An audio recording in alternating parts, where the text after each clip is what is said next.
Isang magaganda... Battle of Yultong. Anyway, isang magandang gabi... Isang magandang evening na naman po sa inyong lahat. Welcome to Katarantaduhan Podcast. It's your boy, Erwin. It's your boy, Kurt. Ito naman ang Battle of Yultong. Sorry guys, kasi hype na TikTok yan. Puro Battle of Yultong eh. Anyway, alam mo ba ano pag-uusapan natin ngayon, pare? Ano pag-uusapan natin ngayon? Since Semana Santa, pare, napakagandang topic yan. Ang dami nating mga superstitious beliefs, mga Pinoy, kapag Semana Santa. So, ang dami, actually marami akong listahan dito. Ito yung mga kasabihan ng lola ko nung bata pa ako. Mga superstitious beliefs. Superstitious. Ewan ko kung... Okay, kung ano man yan. Hindi ko nga alam kung may totoo dun eh. Sa mga kapanipan. Anyway, anong araw ngayon? Ngayon, Wednesday, di ba? Ngayon is Wednesday, oh. Ano ba anong tawag pag Wednesday? Whopper Wednesday. Kasi guys, dito sa Canada, pagka Wednesday Whopper ang discounted. Anyway, Holy Wednesday ba? Holy ba? Monday, Thursday, Good Friday.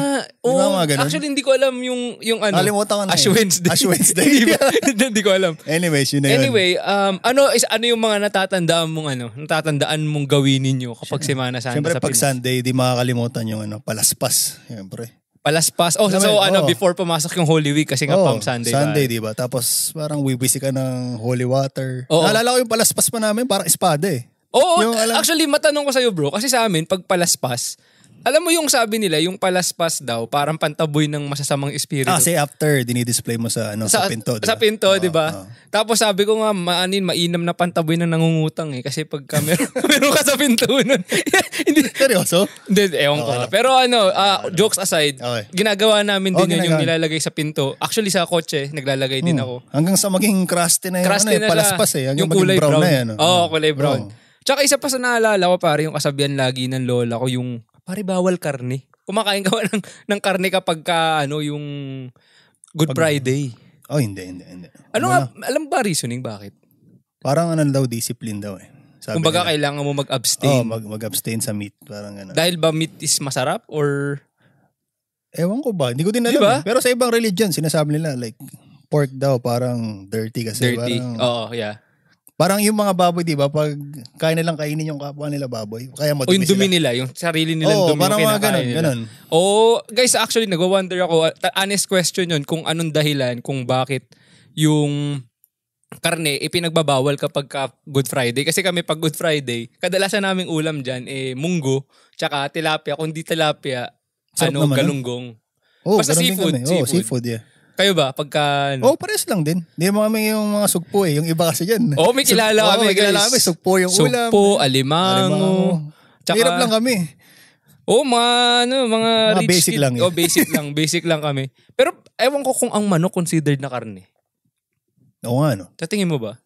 Hindi ko din. Guys, isabihin nyo sa comment, sa mga eksperto dyan, kung considered bang karne ang manok. At saka tingin ko, isa sa nabasa ko, actually nag-research din ako kanina, kasi nga parang ang karne sa ibang kultura is luxury, di ba? So parang nag-a-abstain ka or nagpa-fast ka dun sa mga bagay na kadalasan mong ginagawa. So yung mga masasarap, mag-a-abstain ka. Ano ba yung mga masasarap na ginagawa mo kapag Semana Santa na... Pag-ano? Pag-ano ba? Alam niyo na yun. Kasi patay yung Diyos eh. Pagpatay yung Diyos. Pero kidding aside, lahat na lang gagawin mo yun. Laging sinasabi ng, huwag kang tumalon, patay ang Diyos. Huwag kang maligo, patay ang Diyos. Totoo yun, yung bawal, maraming bawal. Dahil makulit lang tayong mga batang Pilipino, parang reasoning na lang ng magulang natin yun eh. Naalala ko din nga doon bro yung doon yung bawal mag-basketball.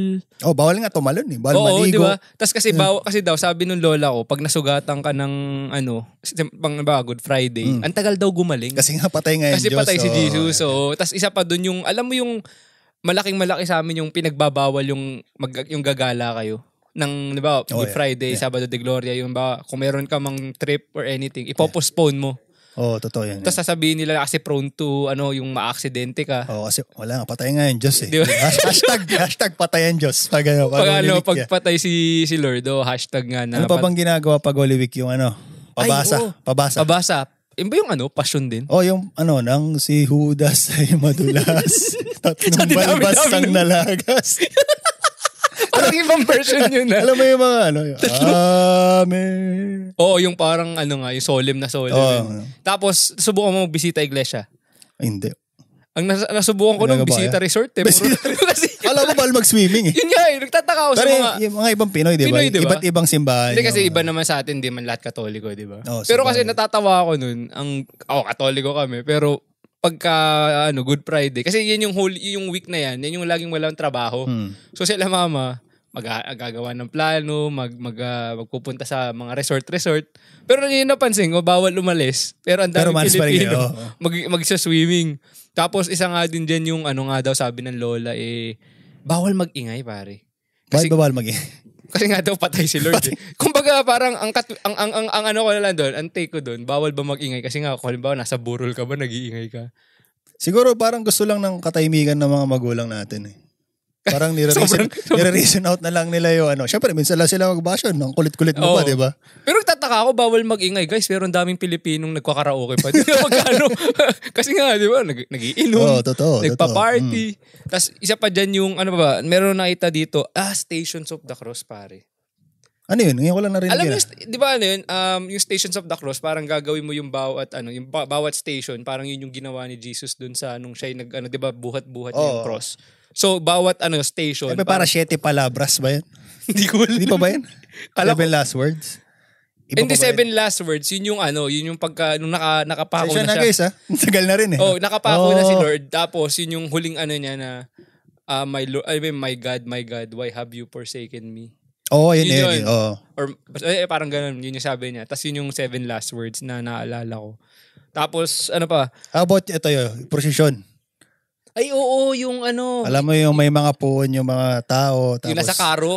Tapos Naggaganon ba kayo dati? Meron sa amin pero hindi pa ako hindi ko nasubukan na sumama. Sumama ako. Lagi kasi ako sinasama ng mga tita ko eh. Antok na ako eh. Kasi may hawak pa yung kandila nun eh. Gabi ba yun? O ano? Gabi yata. Gabi. Ewan ko kung nagawa mo na yun. Di ba may mga parang puon, dinidesign na nila? Oo. Tapos parang nagpaparade sa... Yeah. Ano yun? May padasal habang nagpaparade? Hindi, parang ipapakita mo lang yung parang sinasabi mo Station of the Cross. Oo. Di ba? Kunyari yung nasa garden, tapos yung pangalawang nangyari. Oo. Parang story. Parang inaano nila yung parang yung leading up to. Oo. Yeah. Meron pa yung ewan ko na nasubukan ko vigil eh. Yung yung sa vigil naman, hindi Virgil Arbor pa rin pero vigil. Pang-Catholic ba ito? Pang-Catholic school? Di ko alam kung ginagawa ito ng iba, pero majority to, Catholic, kasi nga tradition ng Catholic, yung vigil. Shoutout mo muna yung school mo. Wag na, baka. Alam na nila yun sa Marikina. Yung vigil, pag Sabado de Gloria, kumbaga, magvi-vigil ka ng night ng Sabado, tapos parang salubong ng pagkabuhay. Ng Easter. Oo, Easter kaya Sunday. parang mapupuyat ka tapos hanggang sa sasalubungin mo yung pagpatak ng linggo kung kailan mabubuhay si Lord. Kaya nagkaka-vigil. Actually, masaya rin yun nga lang. Ang kalaban mo antok pero masaya siya kapag marami kayo. Parang alam mo yung kapag alam mo yung pagka-undas tapos ang dami nyo sa puntod ng mga pinsan mo, tropa mo. Gets. Yung gano'n, parang gano'n tapos magpapagabi kayo, mapupuyat kayo. Pero magkaiba sila pero yung idea na tatambay kayo doon ng matagal. Ito, may bibigay paso. Uso ba sa inyo yung nagpe-penitensya? Ay, oo, pare. Yung parang talaga nagdudugo yung likod eh. Yung alam mo yung... Hinahampas nila yung... Pinapalo, di ba? Yung parang... May bubog ba yun? Hindi, parang ano lang yan eh. Ewan ko na kayo. Nakita ako. Guys, may nakita akong ganyan sa Facebook. Yung Di ba bubuhatin nila yung cross. Cross, di ba? Tapos yung parang... Siyempre, may dugo-dugo na yung likod. Parang goma lang yata yan Kasi mayroon yun eh. Parang nakikita ko, 2 uri siya. Yung isa, naglalakad sila meron silang palo-palo. Oo, ayun yun. Tapos diba? may isa yung talagang nagbubuhat ng cross. Tapos yung iba pa kamo, nagpapapako. Oo, sa Pampanga. Diba? Every year ginagawa nila yun. Di ba? Ini-sterilize nila yung pako. Oo. Tapos ipapako talaga sa cross yun. Ang bilib ako doon. Puti tawag dito. Sa pinapako, ikaw, a nurse ka, di ba? Alam mo. Sa pinapako, sa PAM? Hindi ko alam eh. Kasi yung kay Jesus, parang yung nakita ko sa mga, yung sa mga remake sa palabas. Parang sa pulso. Sa pulso? Grabe naman yan. Kaya hindi ko maisip kung kaya bang i-hold nung... Puta ako sa pulso. Di pa dito? Di ko alam eh. Guys, tanyo, Katoliko kami. Ito daw eh. Sabi ng mga audience natin dito. Sabi nung mga bystander, may bystander. Hindi ba tumatago sa sa buto? O nadadamay yung buto? Susubukan ko sabihin ko sa'yo. Pero delikado yun. Siyempre may mga nerves sa kamay mo. Puta, pwede kang mabaldado pag tinamaan yan. Buti gagaling pa ba yun? Oo, may mga, si Jesus nga gumaling. Kasi hindi ko si Jesus. Guys, hindi namin aim na magpatawa. Hindi namin namak. Katarantaduhan lang. Nagluluksa tayo. Tsaka may napanood ako dyan, pare. Yung sinend ko yata sa Facebook, yung nagbubuhat siya ng cross. Nagbubuhat siya. Lalakad siya. Tapos, siguro, inuhubaran siya ng shorts. Inuhubaran siya ng shorts, pare. Ba nagpipiniden siya? Oo. Pero imubuhat mo yung cross, ha? Sinubukan ka, ano? Tapos sinuhubukan ka. Tapos, sinigawan niya, minura niya, sabi niya, mga PI kayo. Tapos may sumigaw na bystander. Si Jesus, nagmumura. Grabe naman yun. Oo nga, isipin mo pare, nagpepenitensya ka na. Tapos, parang lalo madadagdagan yung kasalanan mo dun eh. No? Oo, di ba? Kaya, may isa pa ako dyan pare, yung tawag dito na pag alas 3 daw pare. Ito yun, isa to sa mga talagang katakot-takot na naalala ko sa sinasabi ng 3 p.m. o 3 a.m.? 3 p.m. Oh. Kasi 'di ba si Lord is pinako sa krus then namatay siya 3 p.m. Sabi nila marami daw na masasamang espiritu kapag yung oras na namatay si Lord kasi nga parang demon time ba? Oo, yun yung limited time na malalakas yung kapangyarihan nila pare. Kaya sa krus 'di ba may nakasulat na Inri? Ngay. Anong ibig sabihin? Ang alam ko, di ko alam kung yun yung King of the Jews. Puta. Di ba kasi... INRI? Oo, yung alam ko King of the Jews yata Baka, guys, correct me if I'm wrong. Mountain Dew yan. Yung naisip ko. Do the Jew. Do the Jew. Oh, King of... yun ata, King of the Jews kasi parang yun yung ginawa sa akin. Kasi parang meron siya sinabing gano'n, nagpipreach si Jesus. Pero anyway, baka mali ako Pero yun nga, meron ba sa inyong kasabihan na gano'n na kapag ka pumatak yung alas 3, iba na Good Friday, 3 p.m., after nyan, sinasabi nila na... Ay na nga yung bawal yata kang tumalon. Oo nga, yung mga gano'n. Oo, kasi nga... At saka tas yung sabi pagpatay nila... na nga yung Diyos. Sabi nila parang for a limited time kasi nga, di ba, after 3 p.m. ng Friday. Bawal ka pa nga maligo nun di ba? Bawal ka maligo. Sa amin di ko alam sa inyo, bawal ka maligo ng after 3 p.m. kasi daw yung tubig magiging dugo. Grabe naman yun. Oo! Sinabi ng lola sa akin nung bata ako naniniwala ako. Parang ano na lang yun. Hindi ko alam kung hanash na lang. Hanash na lang. Bas na lang yan. Sabi niya, magiging dugo daw yung tubig tapos malas daw. Sabi ko, sa ngayon, sa pagtanda ko, sabi ko, hindi ko alam kung may katotohanan sa malas pero yung tubig, awa ng Diyos. Hindi naman nagiging culture dugo. Naman natin yan Yeah, so, culture. Pero yun yung tumatak sa akin pare yung kasi alam mo naman duwag ako, di ba? Yeah. So, pagka yung after 3 p.m., talagang natatakot ako kasi nga yung sabi na malalakas daw yung kapangyarihan ng, alam mo na. Kasi nga, Demon time, oo. Yeah. Meron pa sinabi, actually, kanina ko lang to nakita kasi nga nag-research ako Sabi nila, meron pa sa ibang ibang kultura natin sa mga Katoliko, tinatakpan daw nila yung salamin kapag after 3 p.m. kasi daw. Oh, yeah. Pag tumingin ka daw sa salamin, parang tinitrigger mo na lumabas yung mga masasamang Oh, damn. Kaya daw, meron daw yun yung parang sinasabi nila na hindi mo siya gustong gawin kasi nga parang mas madali yung mapoprovoke. Alam mo yung Bloody Mary? Oh, parang Tapos nabasa ko siya kanina kaya ngayon, sabi ko ngayon ko lang ito narinig. Lalo ako natakot. Nung bata ka, teka. Siyempre, di ba pag Holy Week, walang mga pinapalabas sa TV. Ay, oo! Sobrang boring, di ba? Sa mga ABS, GMA. Alam mo yung laging pinapalabas na movie ni Robin Padilla, tsaka ni Regine Velasquez. Yung Tilay Met You. Every year Parang memorize ko na nga istorya nun Paulit-ulit nga yun. Tapos yung mga, alam mo yung mga lumang teleserye. Pinapalabas nila. Tsaka yung, alam mo yung movie nila Solen, yung nasa island. Ano nga yun? Anong title nun? Basta yun na yun Peros Island. Every year yun. Yung movie na yun, tas nga yung mga movie ni Richard Gutierrez. Tsaka yung alam mo yung mga kasi 'di ba normally kapag ito guys sa Pilipinas, yung itong weekday, 'di ba? Yung normally na showtime, ang pinapakita nila mga Lenten season, 'di ba? Yung pinapakita nila yung mga repeat na lang. Hindi, yung sa Itbulaga yung ginagawa nila parang gumagawa sila ng para Lenten pre-recorded. Lenten special pre. Every year parang meron silang actingan nun Yeah. Tas parang related sa Bible, di ba? Ewan ko kung papanood mo yung mga ganun. Kasi yung parang natandaan ko lang nun is yung... Parang mga drama gumagawa sila ng ganun. Yeah. I see. Okay. Kasi parang dati ang nakasanayan ko nung nasa Pinas ako, alam mo yung mga previous episodes nila sa dating yun lang yung inuulit-ulit nila. Tapos i-replay lang nila. Pero ang lagi kong naalala dun yung ano, ewan ko kung napanood mo na yung Passion of the Christ. Oo, syempre. Mel Diba? Gibson. Pare, iba yun. Grabe yung ano na yun. Grabe yung depiction. Pero ang ganda ng movie na yun, ano? Yeah, Pero actually, hindi pambata yun kasi masyadong graphic masyadong graphic. Meron pa ako dito yung ano, may sinabi pa si Lola nun yung, kasi naalala ko nun, balak namin lumipat ng bahay. Tapos, sabi niya, inataon nun pare, parang pa-Holy Week. Tapos sabi ni Lola, ano, bawal maglipat kasi daw, mamalasin ka. So, kailangan mong antayin yung Easter. Tapos ang sobrang mapamahiin naman ng lola mo, Gar. I know. Sobrang ano niya, sobrang ano pa daw dun, sabi niya. Isa sa pinaka parang take away niya is, wag kayong lilipat sa bahay kasi lalo na kapag Biyernes Santo, pagpatay ang Panginoon kasi yung bahay daw, unprotected yan. So ngayon, parang alam mo na, pagka yung bahay, tas patay si Lord. Tas maganda daw, lumipat kayo Easter kasi pag nabuhay si Lord, parang sign protektado na. Oo, parang ano daw, sign yun ng new beginning. Parang ganun. Ewan ko kung may katotohanan doon. So, ewan ko sa mga iba dyan na nakapaglipat bahay ng... Pero as a kid, na-enjoy mo ba yung Holy Week? Oo, kasi summer yun sa atin di ba? Pero parang nang naalala ko lang lagi pag Holy Week, ang dami mong bawal gawin eh. Parang hindi ka nag-enjoy, di ba? Ang tanong ko, ginagawa mo ba lahat ng bawal at saka lahat ng masasarap hindi mo ginagawa kapag Holy Week? Simulan mo. Sabihin mo na kung ano.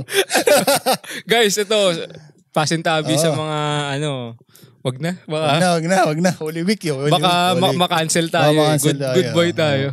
Bawal yan. Ano ba? Ano pang nasa listahan? Ito ba nakakatawa dyan yung kasi 'di ba sabi nila, matagal daw gumagaling ang sugat kapag Holy Week. Oo, pagpatay ang Diyos. So sabi nila, wag ka magpapatuli ng May nagpapatuli ba ng Holy Week? Actually, hindi ko nga alam. Hindi kasi, sabihin natin... Grabe naman, patay nga ang Diyos. Hindi, nagpatuli ka ngayon, pero yung Holy Week next week. So ngayon, mangangamatis yun ng 1 week kasi nga hindi ko magaling. Paano kung nagpatuli ka before Holy Week? so madidelay yung pagaling. Yung 1 week na yun, hindi siya, ganun lang siya. Nangangamatis lang. Sa mga dyan nagpatuli mag-comment kayo kung totoo yan. Kasi naalala ko yun nung nagpatuli parang nasusungaw ka ganun ba? Parang sabi ko, bakit ang tagal? Dalawang linggo na hindi pa rin magaling. Yung pala dumaan yung Holy Week, namatay si Lord kaya hindi siya gumagaling. Sabi ko, bakit isang linggo nangangamatis? Demon time. Yung pala yun. Kaya ganun. Tapos, ano pang naalala mong tatawa? Wala. Parang, ayun nga, prosesyon, pabasa. Ayun, bawal hindi, doon tayo sa karne. mga natin, gawaing bata nun. Wala talaga literal Kasi parang... Kasi pag hindi naman pang bata yung Holy Week Oo, hindi pang bata. Parang magdamag ka lang nanonood ng TV din Tsaka actually, ang kagandahan sa Pilipinas, ewan ko kung ngayon kasi parang hindi ko alam kung ang summer sa Pinas ngayon is parang katulad dito sa schooling Yung June to September na yung bakasyon nila. Kasi sa atin ang bakasyon natin nun, March to June di ba? Or March hanggang first week ng June. So parang ang tanda ko lagi doon is yung lagi ko natatandaan is yung nasa labas lang ako palagi. Tapos pag Holy Week, pagbabawalan lang ako. Kasi mahilig ako maglaro ng magbike. Kaya ngayon kami paglaruin Diba? Sa bahay lang Kasi sabi nga nila magnilay-nilay. Ito pala. Ngayong matanda ka na, anong mga klase ng pagninilay ang ginagawa mo? Anong pagninilay? Pagninilay yung parang self-realization, reflection, na yung mga ginawa mong pinapractice. Di ko pinapractice. Ikaw ba pinapractice mo yan pag Siguro ang ginagawa ko lang sa pagninilay, tinatry ko lang hindi gawin lahat ng masasarap. Ano ba yung mga masasarap Guys, kasi masarap minsan yung pagkain. Diba? Simulan mo. Sige, simulan mo. Guys, ito. Ayokong... Pag Holy Week ba, nagbabati kayo? Ng itlog. Ika nga nila. Kasi bawal yung Ika nga nila guys, sabi nung kakilala kong pare sa kanya nang galing to. Meron akong kakilalang pare, sabi niya pag Holy Week. Hindi, abstinence yun abstinence di ba? Pagka sa pare nang galing to hindi sa akin Pagka pag Holy Week, magdasal ka, hindi magsalsal. Sa kanya nang galing yung pare Guys, sa pare to nang galing. Grabe naman yun Sino yan? Sino yung father na yan? Para maiwasan, joke lang. Pero, ano yun yung isa sa mga cool na pare. Pero, yun na nga. Napaisip tuloy ako, kung pari ka, parang nakakaramdam ka ba ng urges? Actually, magandang tanong kasi tao yun ka lang din naman eh. Siguro naman. Alam ko, sobrang random eh. Random siya, pero I think parte naman talaga siya ng conversation eh. Pari yun eh. Di ba? So, imagine mo. Kailan ba natin mag-guess ng pari? Kasi may kilala akong pari na hindi naman kilala. O depende sa religion. Kasi sa kwento lang kwento is, may mga pari na, di ba, magaling sila magpare. Pero outside nun, yung buhay nila, nagiinom sila.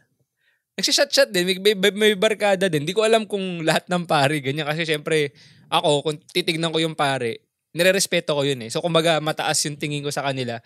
Pero parang yung tingin ko is hindi nila ginagawa yung normal na ginagawa natin na, shot tayo lagi, yung mga ganyan, yung kwentuhang maloko. Pero if you think about it, tulad nga na sabi mo, regular na tao lang din sila. Pero may mga religion na pwede mag-asawa yung pari. I don't think pari tawag nila dun do. Parang preacher. Meron sa amin parang aglipay yata yung tawag dun. Anglican ba? Yeah, aglipay. Ewan ko kung narinig mo na yung religion na yun. Parang Catholic din. Pero ano yung sa Pinas lang? Sa Pinas, parang Catholic din. Pero yung pare, allowed silang magkapamilya. So may anak sila. So masasabi mo ba na parang equivalent yan sa parang pastor naman sa ibang... Hindi kasi nagbimisa sila, nagbibinyag. Parang Catholic din eh. Parang Catholic din. Like, literal, similar talaga sila. May... Alam mo yung suot ng mga pare na Katoliko, ganun. Yung misa din, parang parehas din. Pero I wonder kung katulad ng mga pare, alam mo ba kung halimbawa, kasi yung mga pare nag-aral yan ng matagal, parang doktor. Kung parang 10 Theology years. ba? Theology.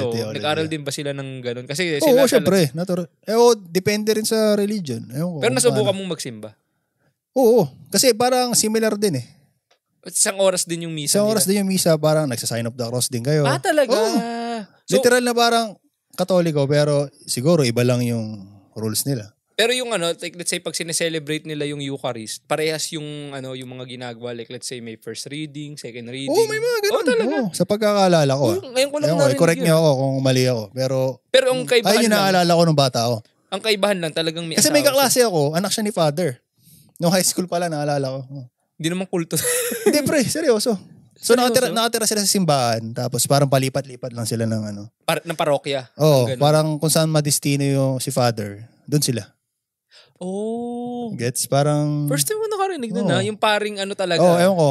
Kung may mga aglipay dyan na Kaya pala, so nagkamali ako doon kanina kasi kaya sinabi ko na akala ko, kaya pala pari din yung tawag mo kasi parang Catholic pala. Yeah. Kasi I would assume... Father talaga yung tawag mo. Kasi I would assume na hindi naman kasi sa ibang Christian religion pero hindi Catholic. Parang Catholic din siya pero like Catholic siya sa pagkakaalala ko. Yeah. Pero parang ngayon nga yung rule nila na pwede ka magkapamilya. Kasi kaklase ko nga eh. Yeah. Nasubukan mo na ba bro? Like isa sa mga hindi ko na nagagawa ngayon na parte ng routine ko dati kasi parang kasi sila mama active sila sa church eh, 'di ba? So lagi nila kami pinangungumpisal. Oo. Like kailan ka huling nangumpisal? Siguro nung grade 4 ako. Grade 4? Grade 4 ba? Ano ba kailan yung first communion mo? Grade 1. Grade 1. Tapos grade 2, grade 1. Yung next step doon, 'di ba, kumpil? Which is around 14 grade na yung mga parang, second year high school ako. Di ba nagninong ka sa kumpil kay Okay, Crane. Nag-compile. So, mga second year high yun? school. Second year high school. Tapos parang kailangan nyo yata mangumpisal. Kailangan. Parang pinilit kay... Di ko na rin matandaan. Parang teenager pa ako yung huli kong kumpisal. Siguro yung susunod ko bago ikasal. Kasi sa simbahan. So kumbaga ngayon, kami ni Kurt, since hindi kami nangumpisal, ang pinaka-analogy ko dyan, parang barang artery yan eh. Ang dami mo ng kasalanan. Kumbaga ang dami ng fats. Naipon na. Sunod nun may ka na. Uling nangumpisal ako, hindi ko na maalala, bata pa ako nun.